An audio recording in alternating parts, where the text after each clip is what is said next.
किसको घूमना पसंद नहीं है बगीचे में? मेरे ख्याल में हम सबों को बगीचे में बहुत घूमना पसंद है। गार्डन, सैकड़ों हजारों साल से गार्डन या बगीचे, गार्डन्स का या बगीचे का महत्वपूर्ण हमारे जीवन में एक तरह से लगा हुआ है। अगर आप सवेरे निकल जाएं तो लोग गार्डन में, बड़े बड़े गार्डन में जा कर के वॉकिंग करते हैं, रनिंग करते हैं, कुत्ते उनके साथ होते हैं, चिड़िया हैं, सुंदर पक्षी होते हैं, स्वस्थ हवा होता है, पेड़ पौधे फूल, ये सब गार्डन की एक शोभा देती है। हरा भरा गार्डन। अब जैसे कि आप इस पिक्चर में देख रहे हैं कि किस प्रकार का ये यहाँ पर गार्डन है। एक मैंने पिक्चर आपके सामने रखा। आपने कई जगह घूमने गए होंगे और हमारे देश में, भारत में ही कई प्रकार के बहुत अच्छे अच्छे गार्डन। यदि आप दिल्ली चले जाएं तो अरे साहब, वहाँ तो एक से एक गार्डन आपको मिलेंगे। तो जो गार्डन या बगीचा है हमारे जीवन का एक अहम हिस्सा है और वो हमें स्वच्छ हवा देती है, क्लीनलीनेस देता है और एक अच्छा वातावरण हमारे जीवनों में लाता है। तो आज मैं आपके सामने बाइबल में से कुछ बगीचों के बारे में, गार्डन्स के बारे में बात करने की कोशिश करूंगा कि आप इसको समझ सकें और इससे आशीष भी पाएं और एक चुनौती का कारण भी बन जाए। तो चलिए स्टार्ट करते हैं गार्डन्स के बारे में, बगीचे के बारे में। सबसे पहला जो परमेश्वर ने मनुष्य के लिए बनाया था वो था अदन का बगीचा या अदन की वाटिका। अलग अलग शब्दों में हिंदी में इसका अनुवाद हुआ है। इंग्लिश में हम गार्डन कहते हैं, बहुत सुंदर होता है। और मैं सोचता हूँ कि ज़रूर ये गार्डन बहुत ही सुंदर होगा, बहुत अति सुंदर होगा, परमेश्वर के द्वारा बनाया गया है। और तो सचमुच में मतलब हम इमेजिनेशन भी नहीं कर सकते हैं कि इतना सुंदर होगा।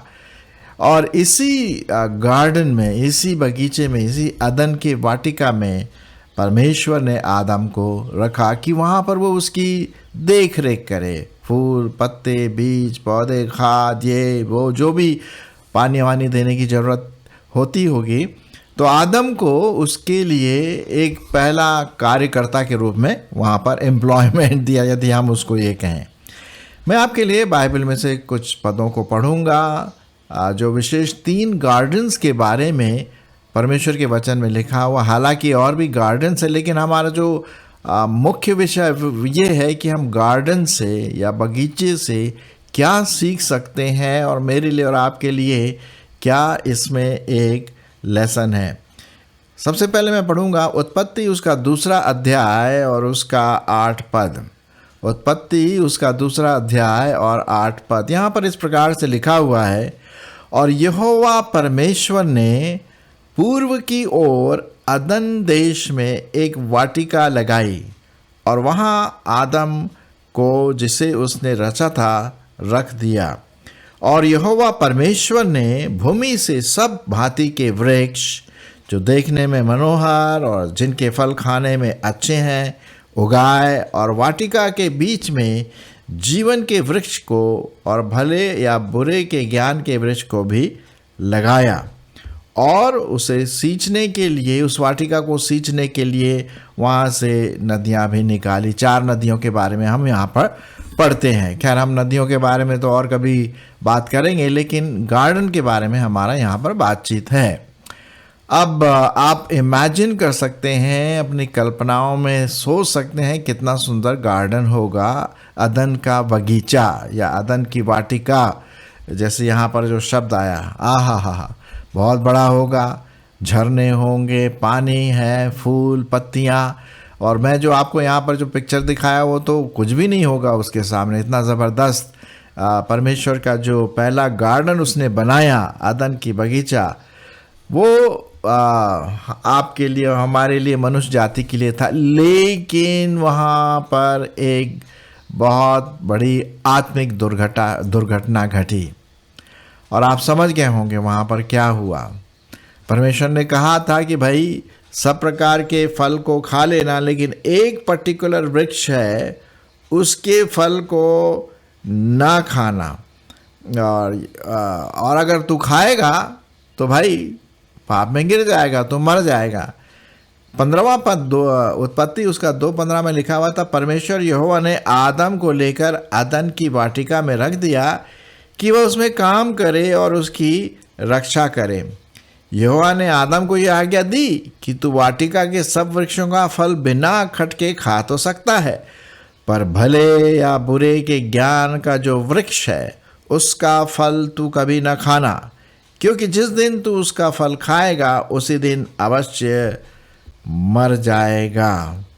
और इस प्रकार से हम देखते हैं कि परमेश्वर ने आदम के लिए एक पत्नी बनाई जिसका नाम हवा था, और ये दोनों भले काम करते थे और खूब बहुत मज़ा लेते होंगे उस गार्डन में, उसकी देख रेख काम करने में। लेकिन एक दिन शैतान ने हवा को अकेला पाया और उसने उसके दिमाग को फिरा दिया।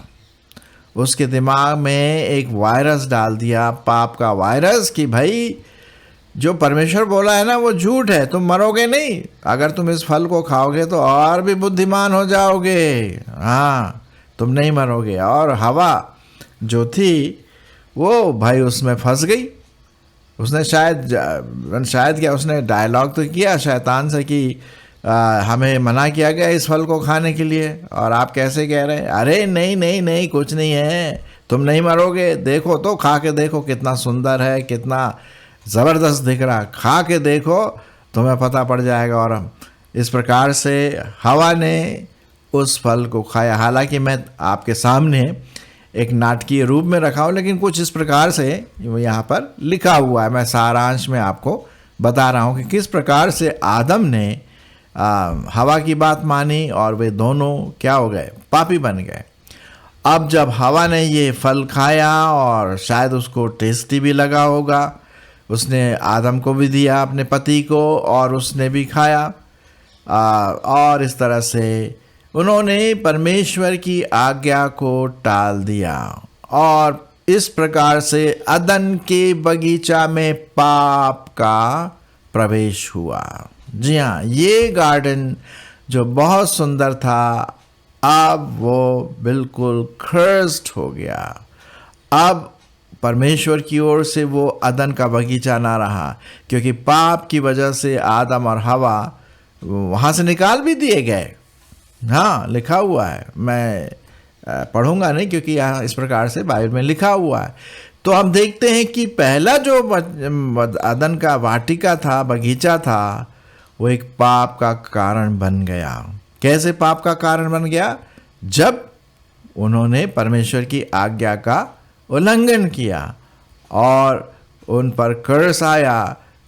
परमेश्वर ने तीनों को, आदम को, हवा को, ज़मीन को और शैतान को कर्स कर दिया और इस प्रकार से वे पापी ठहर गए। ज़मीन हमारे लिए कर्स बन गई, है ना।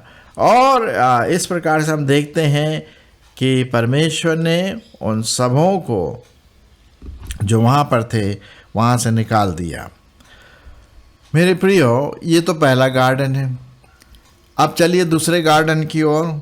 नए नियम में हम उसके बारे में पढ़ते हैं और दूसरे गार्डन का नाम है, दूसरे बगीचे का नाम है गेत्सेमनी।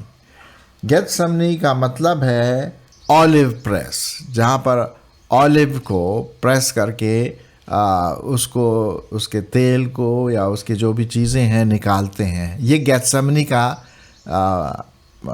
मतलब है। और उसी गेत्सेमनी में ये दूसरा बगीचा हम देखते हैं बाइबल में जो बहुत इम्पोर्टेंट है, और वो है गेत्सेमनी का वाटिका। यहाँ पर प्रभु यीशु मसीह आपके और मेरे लिए प्रार्थना किया, अपने लिए प्रार्थना किया, और यहाँ पर उसने बहुत दुख उठाया। इतना दुख उसको हुआ। क्यों दुख हुआ? आपके और मेरे पापों की वजह से उसे दुख उठाना पड़ा। और इससे पहले कि वो क्रूस पर मारा जाए, वो इस बगीचे में प्रार्थना करने के लिए आया। ये प्रार्थना का बगीचा है। यहाँ पर दुख, ये दुख वाला बगीचा है। और इस प्रकार से जो कर्स जो परमेश्वर ने आदम और हवा को दिया, वो कर्स अब प्रभु यीशु मसीह के ऊपर आ गया और उसने उस कर्स को अपने ऊपर ले करके बलिदान के लिए क्रूस पर जाने के लिए तैयार हुआ। मैं इसके संबंध में आपके सामने पढ़ूंगा मरकुस रचित सुसमाचार, मरकुस और उसका 14 अध्याय और उसका 32 पद से। मरकुस उसका 14 अध्याय उसका 32 पद से मैं आपके लिए पढ़ना मांगता हूँ। ध्यान दीजिए जो लिखा हुआ है। फिर वे गतसमनी नाम एक जगह में आए और उसने अपने चेलों से कहा, यहाँ बैठे रहो जब तक मैं प्रार्थना करूं। और वह पतरस और याकूब और यूहन्ना को अपने साथ ले गया और बहुत ही अधीर और व्याकुल हुआ और उसने कहा, मेरा मन बहुत उदास है, यहाँ तक कि मैं मरने पर हूँ। तुम यहाँ ठहरो और जागते रहो। और वह थोड़ा आगे बढ़ा और भूमि पर गिरकर प्रार्थना करने लगा कि यदि हो सके तो यह समय मुझ पर से टल जाए। और कहा, हे अब्बा, हे पिता, तुझसे सब कुछ हो सकता है, इस कटोरे को मेरे सामने से मेरे पास से हटा ले। फिर भी जैसा मैं चाहता हूँ वैसा नहीं, पर जैसा तू चाहता है वैसा ही हो। फिर वह आया और उन्हें सोते पाकर पतरस से कहा, हे शमौन, तू सो रहा है? क्या तू 1 घंटे भी न जाग सका? जागते और प्रार्थना करते रहो कि तुम परीक्षा में ना पड़ो। आत्मा तो तैयार है पर शरीर दुर्बल है। और फिर वह चला गया और वही बात कहकर प्रार्थना की।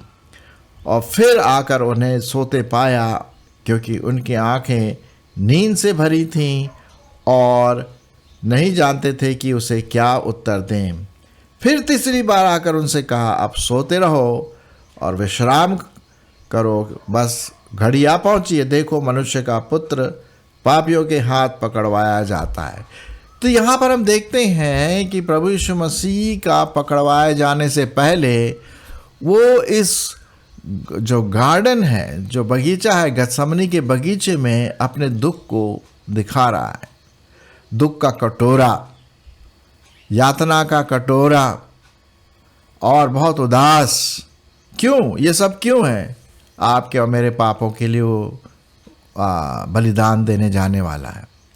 हाँ, उसने अपने आप से विलिंगली तो किया, लेकिन इतना भयंकर और गहन रूप से ये दुख उसको हुआ, तो वह दूसरा जो बगीचा था वहाँ पर उसने प्रार्थना किया। पहला बगीचे का नाम क्या था? अदन की बगीचा, और वहाँ पर पाप आया। दूसरा जो बगीचा है, गतसमनी के बगीचा, वहाँ पर क्या है? उस पाप के लिए प्रभु यीशु मसीह अपने आप को तड़पाया, अपने पूरे व्यक्तित्व को बलिदान के लिए तैयार किया, आत्मिक रीति से, शारीरिक रीति से, मानसिक रीति से, ताकि आप और मैं उस पाप का जो कर्स है, पाप की जो बातें हमारे ऊपर पड़ी हैं, सब पापी जो हो गए, उनसे छुटकारा पा करके हम परमेश्वर के सम्मुख बिल्कुल पवित्र होकर के प्रकट किए जाए।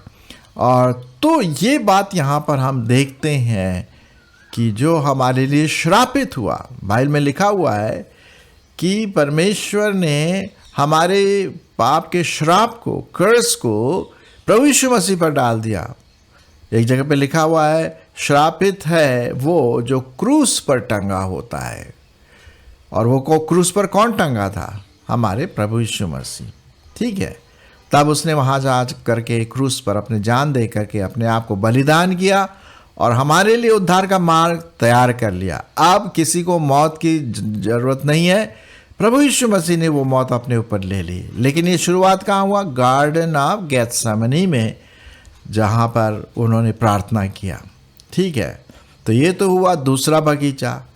आइए हम तीसरे बगीचे की ओर चलें, और ये बगीचा स्वर्गीय बगीचा है।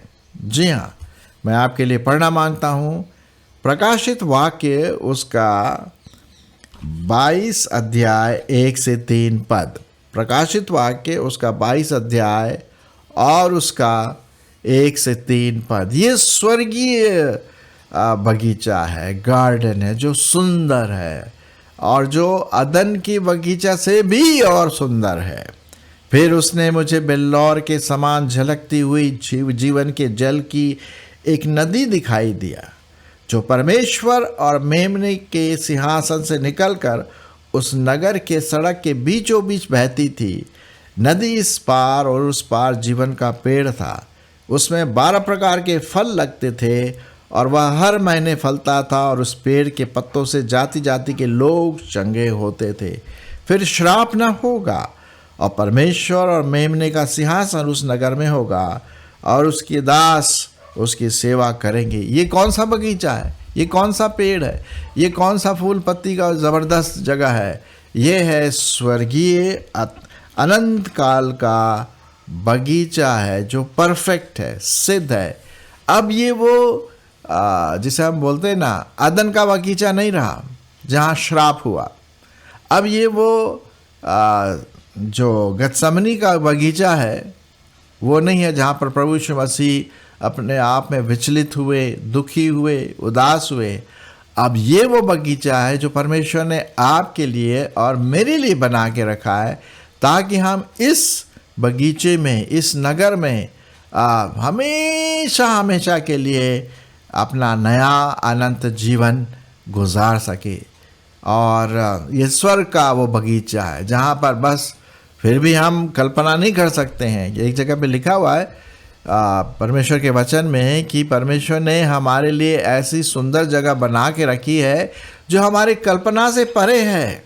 हम कल्पना भी नहीं कर सकते कि किस प्रकार की जगह परमेश्वर ने आपके लिए और मेरे लिए बना के रखी। उनमें से एक ज़रूर है ये गार्डन, स्वर्गीय वाटिका, जहाँ पर हम खिलखिलाएंगे, हंसेंगे, खुशी मनाएंगे प्रभु के साथ, और अनंत जीवन में प्रभु के साथ, स्वर्गीय दूतों के साथ हम हमेशा हमेशा रहेंगे।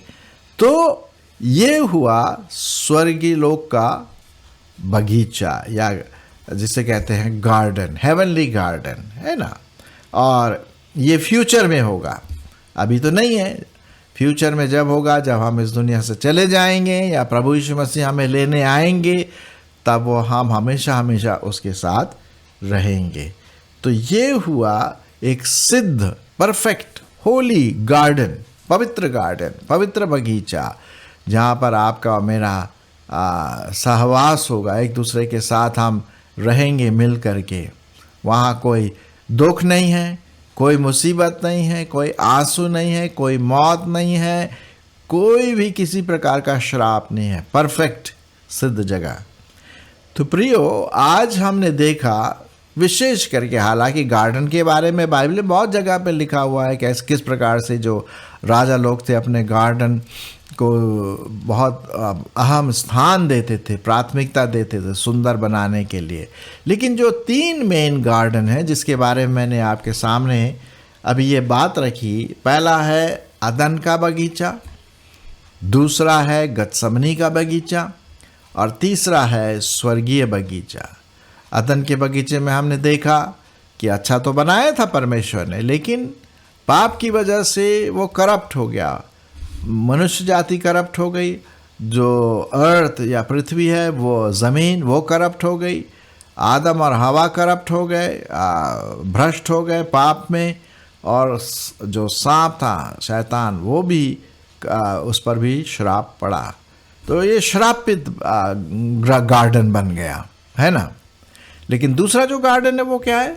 गत्समनी वाला गार्डन, गत्समनी वाला बगीचा, जहाँ प्रभु यीशु मसीह प्रार्थना करते हैं मरने से पहले, बलिदान होने से पहले, कि इतना गहरा उन पर प्रभाव पड़ा कि उन्होंने कहा कि अगर हो सकता है ये कप मेरे से हट जाए तो हटा दे, लेकिन मेरी नहीं पर तेरी इच्छा पूरी हो। और यहाँ पर भी हम देखते हैं प्रभु यीशु मसीह का जो व्यक्तित्व है, मनुष्य का पुत्र होने के लिए वो दुख और मुसीबत से गया हमारे लिए और आपके लिए, है ना, दुख उठाया, और उसी उदासीपन में, उसी बोझ के साथ वो प्रार्थना कर रहा है, ठीक है। लेकिन तीसरा जो सबसे अच्छा बगीचा हम कह सकते हैं, हालांकि अच्छा बगीचा तो गत्समनी का भी है, जहाँ प्रभु यीशु मसीह ने हमारे लिए अपने आप को यातना दी। लेकिन तीसरा जो बगीचा है, स्वर्गीय बगीचा, हेवनली गार्डन, जो फ्यूचर में है, भविष्य में है, अब उसके लोगों के लिए है, वो सुंदर से सुंदर बगीचा परमेश्वर आपके और मेरे लिए बनाया है। और हम उसमें प्रवेश तभी कर सकते हैं जब हम प्रभु यीशु मसीह को अपना जीवन दें, उसको उद्धारकर्ता माने। और यदि हमने दिया है तो धन्यवाद दें इस बगीचे के लिए, और दूसरों को भी इसके लिए इस बगीचे के बारे में बताएं। परमेश्वर हमारी इसमें अगुवाई करे कि किस प्रकार से जो स्वर्गीय बगीचा है वो हम उस जगह तक जाने के लिए अपने आप को आत्मिक रूप से तैयार रखें।